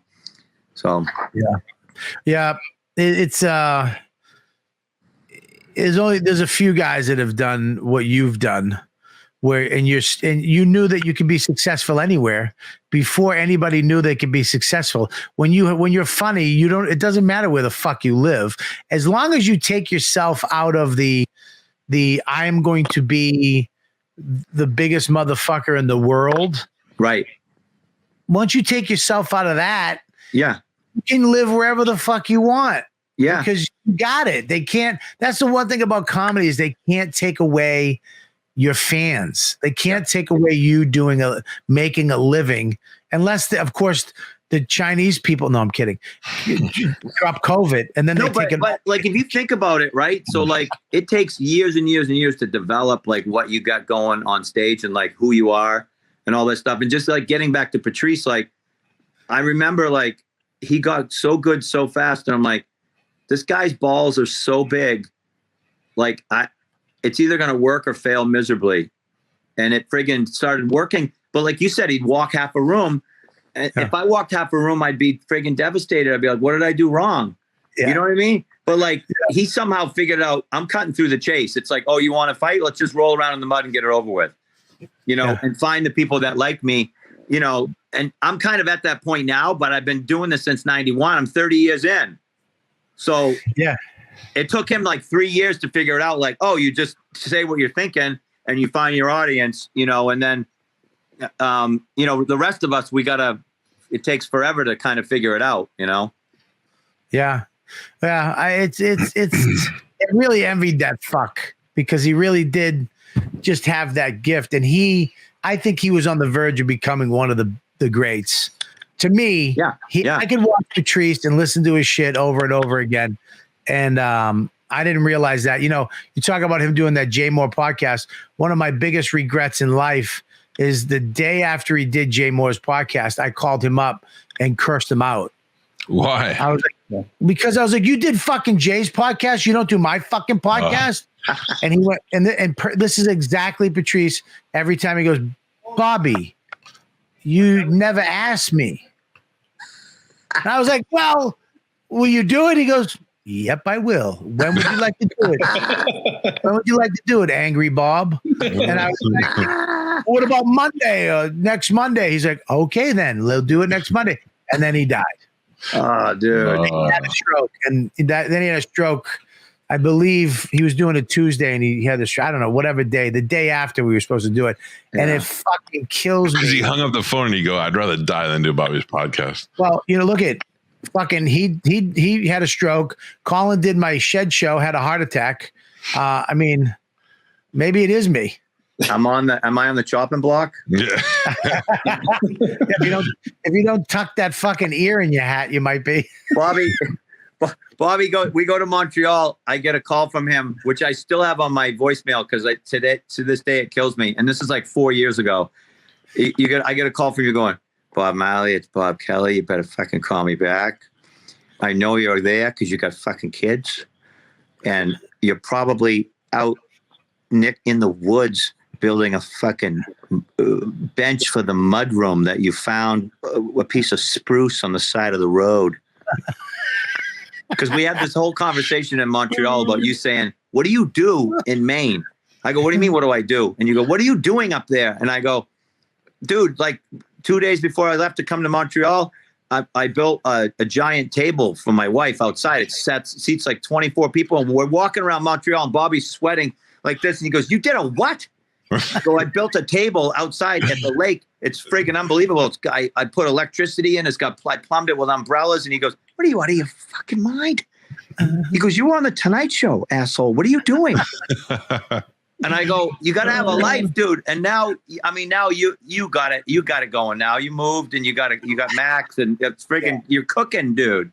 Well, that was one of, you were one of, it's funny that, Patrice, I was talking to Georgia, his mom, you were one of the guys that when I had a kid, it was, I can do it. Like I can get the fuck out of here. I can go live where I want to live and be happy. and pull in and have a happy home and still be as funny as I want to be. It's not going to take anything away from me. It's actually going to give me more. Yeah. And I remember when, you know, Patrice got his townhouse and all that. And, you know, I was talking to Giorgio about it. I named Maximus is because me and Patrice one day were talking about when we have our kids, what are we going to name our son? And we were talking, I was like, Max is a good name. And he was like, Maximus Decimus Meridius, because he loves the gladiator. He'd be like, Maximus Decimus Meridius. He goes, you got to name him Max because Max isn't Maximus because Max isn't enough. I was like, what? He's like, it's just not enough. When you go Max, Yeah. you got to be go Maximus. Get the fuck over here. You need that extra a mus at the end to, you know, to get it out. You're still gonna have anger if you just go Max. Yeah. Yeah, you sound like you're working in a deli in Midtown. You're yelling at the guy out back, Max. Well, I tell you, my grandmother, who, God love her, but she was a complete Catholic. She fucking was like, I'm not calling him Max. I'm like, why? That's a Jewish name. Oh God. I'm like, man, it's not names are not names are names. She goes, no, it has to be a saint. Oh. Joseph, Paul, Sean. So I go, we're calling him Maximus. I had to get her Saint Maximus. There was a thing because, you know, they have a Saint Jew. You know what I mean? Yeah. They have a saint for everything. The Catholics have a saint for everything, right? I'm pretty sure they have a Saint Hitler. If there's, you know. But I got her the thing and I had to read her the whole thing. And I was like, Saint Maximus. She goes, well, I'll call him Maximus. I'm not calling him Max. I was like, Jesus Christ. Dude, my mother, Irish Catholic, same deal. My third kid's, his name is Griffin. And there's a club in South Portland, Maine called the Griffin Club. And it's rough and tumble. And it's bring your own bottle type of place or whatever, you know. And my mother goes, Griffin, that's nice. That's good. Here we go. Here we go. Jesus Christ. Do you hear this? It's Griffin. He's named his kid after an alcoholic club in South Portland. Oh my God. Bob, listen to me and my wife, you are our little secret pleasure, your Instagram. Because listen, there's only a couple people that can do it. Okay. I can't. But there's people that can sit there and talk to themselves. Yeah. Billy Burr can do it on his podcast. He'll literally have an argument with 9 people and then go, yeah, I know what you're thinking. Fuck you, Bill. Well, fuck him. Well, fuck you too. Whatever. Dude, he's so good. Yeah. Very good. But your Instagram is so fucking funny because you turn your stupid camera on and then you just look for a minute and then you go into something that happened to you. Your woodpecker, and then you go into all your mom, your dad. Well, your dude, uncle. today I talked about my friggin' phone was jacked up on, it kept saying mail server cannot identify. And I'm like, I got to friggin' get on with Bobby and I can't get on the line. I'm screwed. And so I tried to go on my laptop and I punched in the thing, but it's like, you got to hit the direct link. So I put a post up about that because my cousin Wayne from Westbrook called. He goes, Bob, you know what you ought to do with that is just reset your phone, shut it down. I go, thanks, Zuckerberg. Holy shit. I never thought. I said, you should be in Silicon Valley with that, Wayne. Shut it down. Is that what you're saying? Shut it down and turn it back on, you friggin' sorcerer. Jesus Christ. Who's your aunt that smokes though? Aunt Teresa. Teresa's like this. With the friggin' tongue, dude. With the tongue. Everybody from New England knows exactly what this is with the tongue. Oh yeah. This is a typical Irish Catholic New England lady. I said Tom Brady has left the New England Patriots. I told them that almost a year ago on St. Patrick's Day. And my aunt goes, oh, he's gone? Tom Brady left? Uh-huh. With Gazelle? Did he go with Gazelle? Then good luck. You tell him he don't let the jaw hit him in the ass on the way out. Gazelle. She just friggin', like flips just like that. Like, oh, really? Well, then here's for you, asshole. It's so funny, man. My wife, I need someone playing it. I'm like, come on, he's got a new one. And we sit and we watch it because it's so funny. And you're crystal clean too. You never swear. Yeah, I try. Can you hear me? I don't know what he's doing right now. Why are you doing? You're rattling a little bit. Did you say I don't swear? Yeah. That's his Instagram. Oh, no, you're back. Did you say I don't swear on it? You can take it off, Mush. Thanks, buddy. Yeah, your Instagram. Bobby, I used to. Do you talking about swearing? Yeah, you don't really swear, dude. I used to. I did a show in Concord, New Hampshire. I was driving. I did 2 of those Boondock Saints movies, right? The second one we did in 2009, and I'm driving back and forth doing gigs, and driving from Toronto to friggin' New Hampshire because I had sold like 2,000 tickets. And I'm like, well, I'm not missing the gig. And I would record my lines and listen to them in the truck on the way down. 14 hours. I'd drive down, drive back, and do the gigs. I recorded the set one night, and I listened to myself on the ride home, and I said "fuck" 182 times in a 1 hour set. Because in New England, it's not offensive. It's just it's a place setting. Fucking you fucking look at this. Fucking you fucking. What the fuck, dude? Fucking.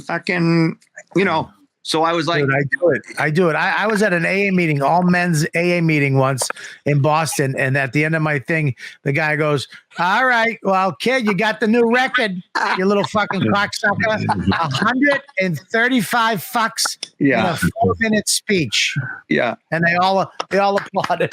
Like, so I took it out just because of that. And then I used to do a bit about it because my mother she'd come to the show and she'd be upset. She goes, oh, you're up there and you're just letting it go. Effing this and effing that. And what the fuck has got into you? Jesus. But it was too much at a certain point. Like it fits, it works for you. It's perfect for you, because I believe you. I know, but I'm actually trying to cut it out a little bit too. That's why I love Patrice, Mike B, because people think he was dirty and fucked up. He really wasn't. Elephant in the room is, there's like nothing in that really in terms of, because it was for Comedy Central. So I don't think he says fuck once. I don't think. Yeah. Wow. Nope, he doesn't. And he could have, because they'll just bleep it out. I think it's, I think it's awesome if you put it in, like you use it. And like Bobby, when you do it, it's great because it fits. It just fits. I don't know why. Like when Lewis Black says it, I believe him. But for me, it just it didn't really fit, and so I just kind of got rid of it. But yeah, Mike doesn't. Mike does his radio show 5 days a week, and that's why I love doing. Sirius radio is fine, but I really love doing FM radio. I love doing terrestrial radio because you can't swear, so you have to find another way around. Saying what you're going to say. You have to be funny in those parameters, which I think is better. I think it's better because if you get a laugh on Mike's show, it's it's easy to get a fucking laugh from me when I can go, fuck you, you fucking, dude, in the radio, at some points. Like terrestrial is like, it's just so hard. And now there's less and less stations. And then, now a lot of times I don't go on the road a ton anymore, but I kept the places that I really like. And even though some of those places, like I don't even do press in those places because social media sells it, and, but I used to go back years ago, like to some radio stations and sometimes you'd be fighting for it just by yourself in there. Like one guy in Florida, he was on his mouse and he's friggin' on the computer and I start in, I'm like, trying to be conversationally funny. And you don't want to hammer a set into it. You don't want to toenail that shit in there, but you're not going to go, oh yeah, I started back at 91 and that's what, you don't want to put the guy to sleep. So you're trying to so the guy's he's not even saying anything. He's just sitting there. So I'm like, whatever, I'm going for the people in the cars now. I'm just hammering the jokes. He's on the mouse and he looks up and he holds his finger up like this. And he goes, give me a second. He goes, 71 degrees. Go ahead, bud. I was like, oh shit, man. And then I got back out in the car, and the guy that was driving me around was like, oh, I forgot to tell you, he doesn't talk to any of the comedians. I'm like, well, tell me that before, asshole. Like, that's why Patrice on Opie and Anthony too, man. You got to think, man. I mean, you must have had to watch a lot of footage of him listen to a lot of that and watch the video. Oh my God. How was you had all the shit you had to watch on him? Much. Was there anything where you were like, oh my God? The Black Phillip show. After a while, it's just like, Jesus Christ, dude. Like, it's just a bit much. Yeah, but so much of it was so fun and funny and entertaining too. Like we found like these DVDs that Vaughn had in a box somewhere that I think when he was getting ready for Elephant in the Room, and so he had recorded a bunch of his sets and this was like 4 nights in a row at Stand Up New York. And there's some clips of some of these sets in the film, but it was like 2 shows a night, 4 nights in a row. And he's doing the same material every set, but he's getting into every bit in a different way each time. It was fascinating to watch. It's like he's doing all the same material, but he's talking to the audience and getting into it. Like the order was completely different every single show. And it was so interesting to watch. Yeah, that it was like you could wait until the moment was right in the room to do that material. And it all felt so natural each time. It was really neat to see.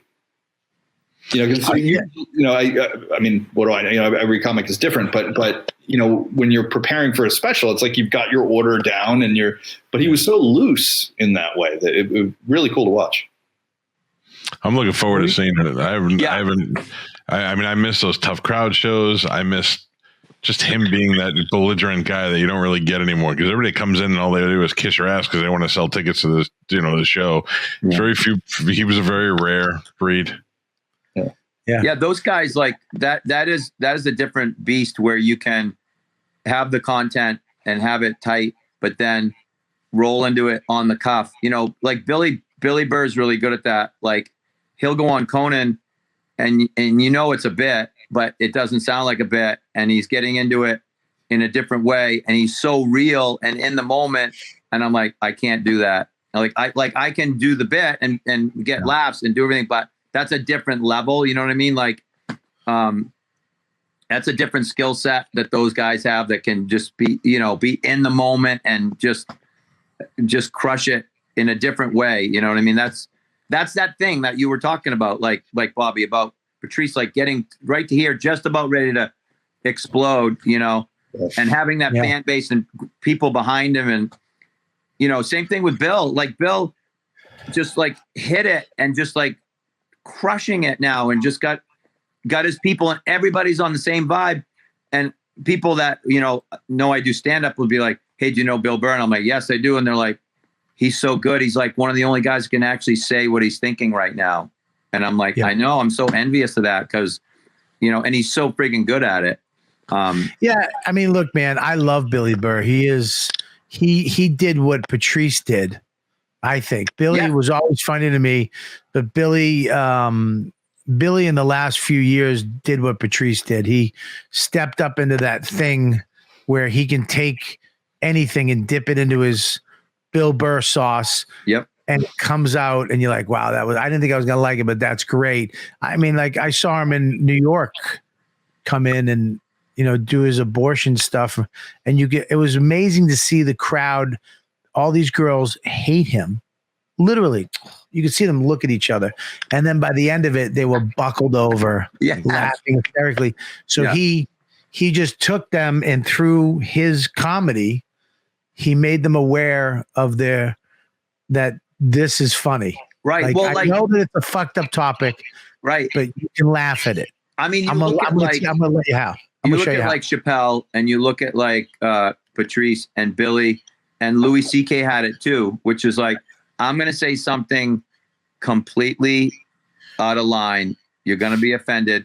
And then the word I always like to use with guys like that is litigate. He's like, I'm going to litigate this so you see my point of view, and I will convince you that in the next 4 minutes, I am right, and you'll come along for the ride. And when, Right. like you just said, when you see it happen, you're like, how did he do that? Right. That's like a different skill set. And it's pretty awesome to watch. It's inspiring, honestly, you know? Yeah. And in this documentary, you did such a good job, because a lot of these documentaries will take something like a narration or animation, and that's it. It's footage this, footage this, footage this, do the whole thing. You used everything in like a really great, even way of, like, it's like you had some animation clips, you had old footage, you had the interviews, used all this stuff, and you put it together, and it just flowed together awesome. Like, it was real meaty. Like, this documentary had a lot of meat to it. Like, a lot of, like, for the fans, you got to see stuff that you probably didn't see or you forgot about. You got to see these interviews, how people really felt about him. And you let us say, fuck him. You know what I mean? You let us tell you and then you had this animation to tell these stories, to kind of let you know, like, how he got here. Like, Yeah. I thought it was great. Thanks, man. Yeah. I mean, we really, really tried hard, and it was difficult, because COVID hit. We weren't quite done shooting, and COVID hit, and it was like, well, I guess we're done shooting. It wasn't going to happen. And, it's Comedy Central, who they've been great, but the budget's not, massive, and it's not like an unending flow of money. So like, we didn't get any more money because COVID hit. So we had to edit. Most of the edit was done. We'd started the edit before the pandemic, but most of it we had to edit in, remotely. So I'd never done that before. Usually you're sitting in a room with the editor. We had a great editor, Sean Frechette, but it was like he'd cut something, pass it off to me. I'd look at it. We'd get on the phone. It was just like, it was cumbersome and difficult to do. But I hope we pulled it off. But I just wanted it to be like something entertaining, that, like, if you've never heard of Patrice O'Neal and you don't give a shit about Patrice O'Neal, that you could watch this movie and be entertained. That was kind of the goal. That's like the 30 for 30s. You can watch any of those, no matter whether you're into the Tour de France or anything. I don't follow sports. I made two 30 for 30s. I don't know anything about sports. I've never followed any sport. I don't know anything about it. Your hair gave that away. Yeah.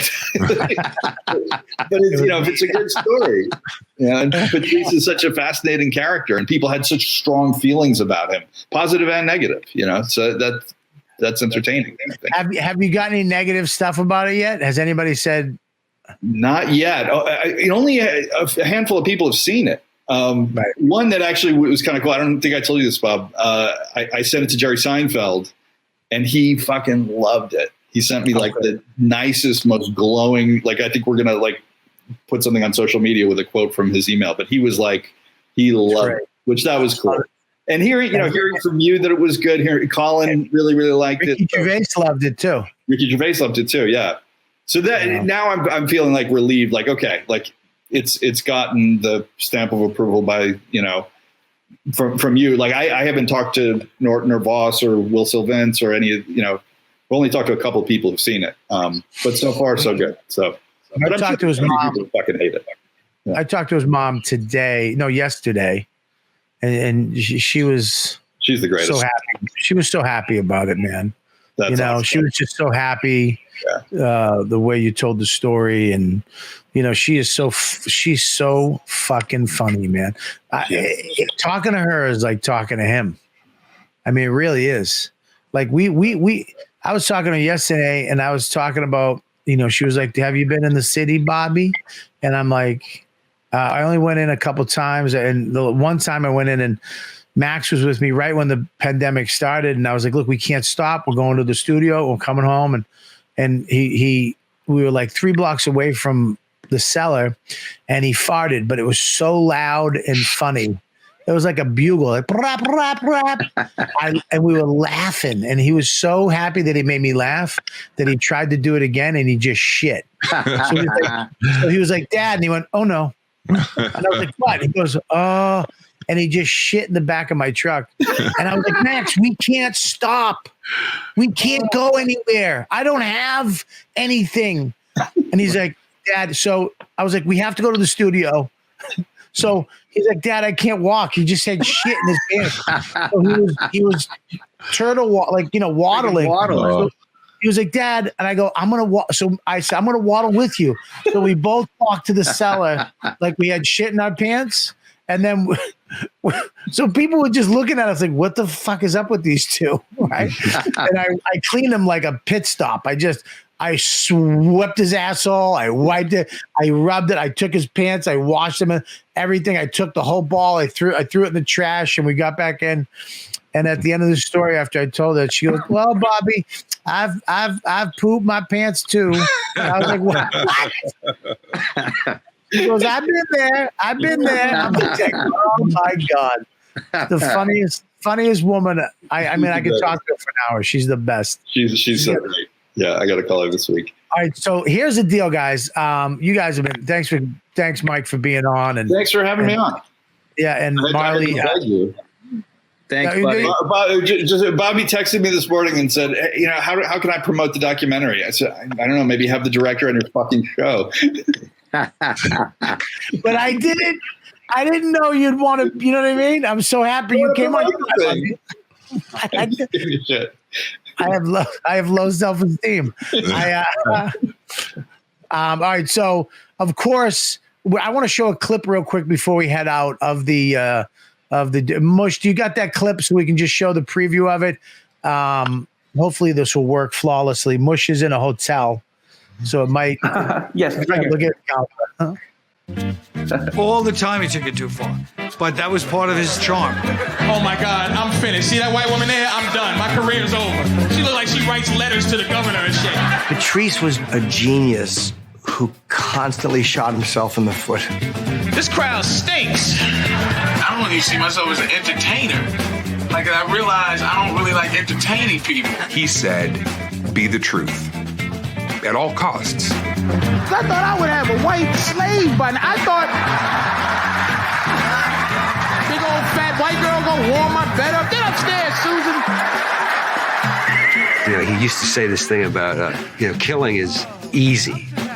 Once you learn how to kill as a comedian, killing is easy. Everybody in the room is laughing, but that's not what he wanted. He wanted the truth. Hey, look, I gotta go, man. Y'all take care. Thank you very much.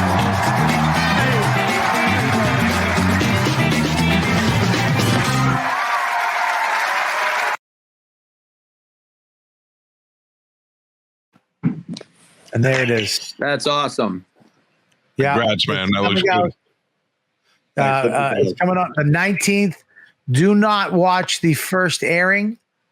Please watch the second or any other airing after that or on the digital media. Find out where it is. Spread the word. The first airing is an edited version. They had to do it because they already had another show in play. It is what it is. Don't bitch about it. Don't be like, who cares? It's the version that Mike put together is available.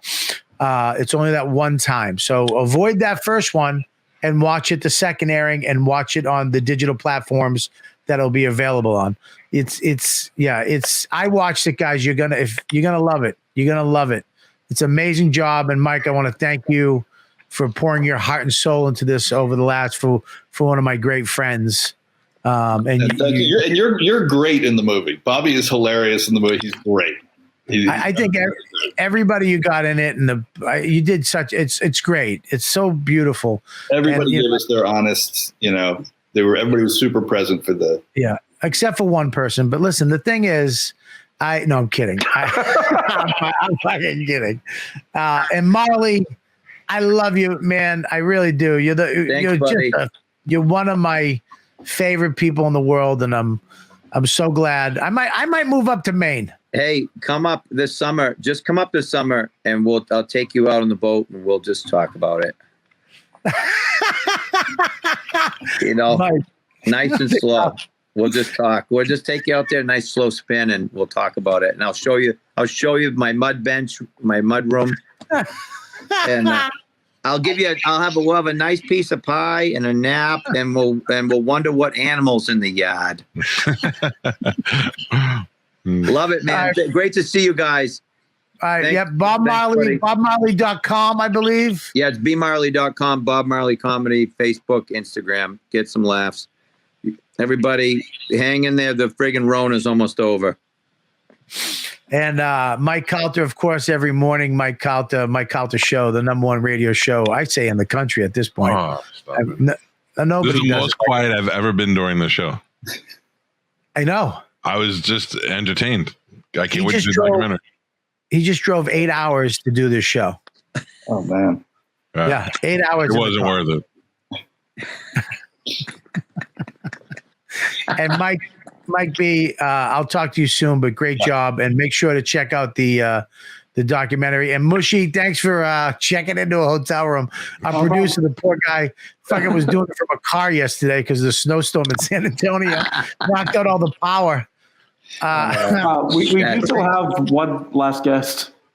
We have wait, guys. Listen, you probably want to let these guys go. No. I forgot. We got to do this. Bobby, you're going to love this. Yeah. Mike, you're going to love it. Every week we have the comedian, the young comic, Joe Russell writes a new 5 minutes for every Tuesday. And he writes a new 5 every week. And we call it a new 5 with Joe Russell. Right now, you're going to stick around for 5 more minutes. It's usually under 5. It's usually a couple minutes. A new 5 with Joe Russell. Hit it, Mike.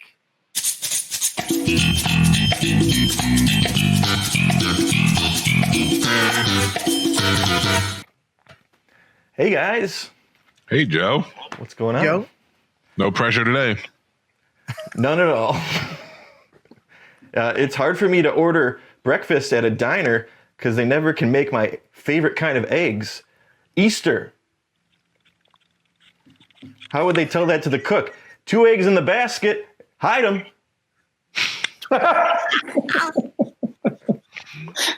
I just read a study that said there are cancer-causing chemicals in microwave popcorn.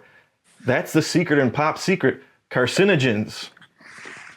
I'm sorry, sir. You have stage 3 Redenbachernoma.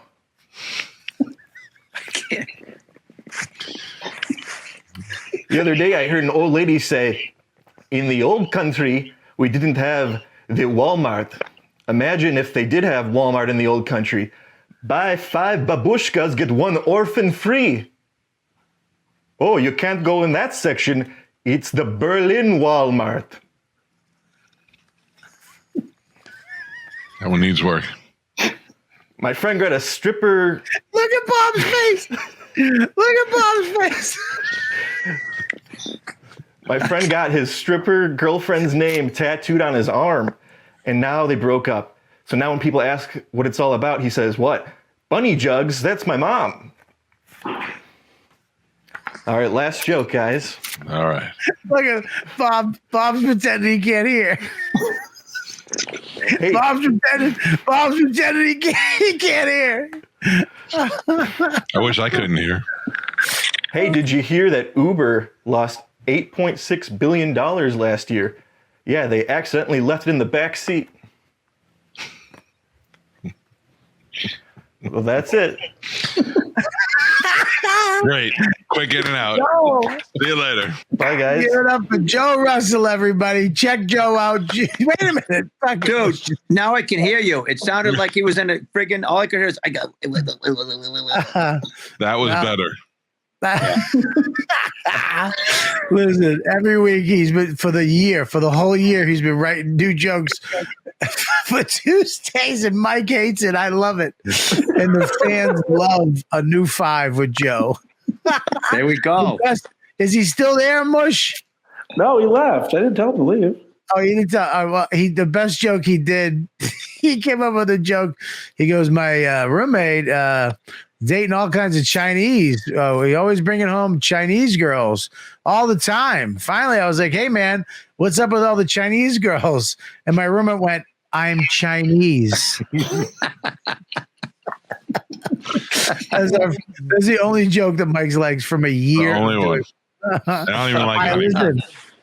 Mike V. Suarez is the producer. You can check out his podcast. Mike, what do you got, buddy? Mr. Ridiculous with Greg Stone, and follow me on Instagram at Mike V. Suarez. That's right. And you can please subscribe to this. You don't have to review it and you don't have to comment. We really don't need that shit. But just subscribe and you can like it. And then the comments, I wouldn't. And also make sure you go to patreon.com/Robert Kelly. If you like this podcast, every Friday is only on patreon.com, and the jerk off party that we do on Friday night where we let all the fans come in the Zoom and hang out with us is up there, and that's for patreon.com/Robert Kelly only.